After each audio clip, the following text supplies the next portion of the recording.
श्री गणेशाला सर्व पूजेत प्रथम पूजेचा मान का दिला जातो याबद्दल चला सविस्तर जाणून घेऊयात. एकदा सर्व देवी देवता प्रथम एकत्र आले आणि ठरवलं कोणता देव सर्वात श्रेष्ठ आहे आणि त्याला प्रथम पूजेचा मान मिळायला हवा. यासाठी एक स्पर्धा ठेवली गेली. स्पर्धा होती, जो कोणी संपूर्ण विश्वाला फेरफटका मारून प्रथम परत येईल त्याला प्रथम पूजेचा मान मिळेल.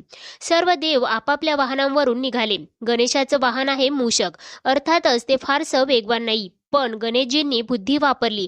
त्यांनी आपले आई वडील म्हणजे शिव पार्वती यांची 3 वेळा प्रदक्षिणा घेतली आणि म्हणाले, माझ्यासाठी आई वडीलच संपूर्ण विश्व आहे. त्यांची प्रदक्षिणा म्हणजे विश्वाचीच प्रदक्षिणा. बाकीचे देव परत येईपर्यंत गणेशजींनी आपलं काम पूर्ण केलं होतं आणि त्यानंतर सगळ्यांच्या मतानुसार त्यांच्या बुद्धी आणि भक्तीमुळे गणेशजींना प्रथम पूजेचा मान मिळाला.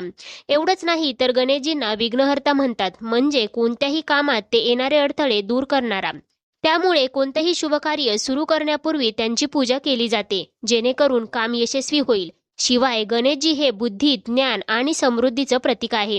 त्यांची पूजा प्रथम केल्याने कार्यात यश मिळतं असाही विश्वास आहे. शिवाय या कथेप्रमाणे गणेशजींना आपल्या बुद्धीने विश्व प्रदक्षिणेची स्पर्धा जिंकली, त्यामुळे त्यांना प्रथम पूजेचा मान मिळाला. हिंदू धर्मात गणेशजींना मंगलमूर्ती मानलं जातं, म्हणून कोणत्याही नवीन गोष्टीची सुरुवात, मग ती पूजा असो, विवाह असो किंवा नवीन व्यवसाय, गणेश पूजनाने केली जाते. पटकन कमेंट करा, गणपती बाप्पा मोरया.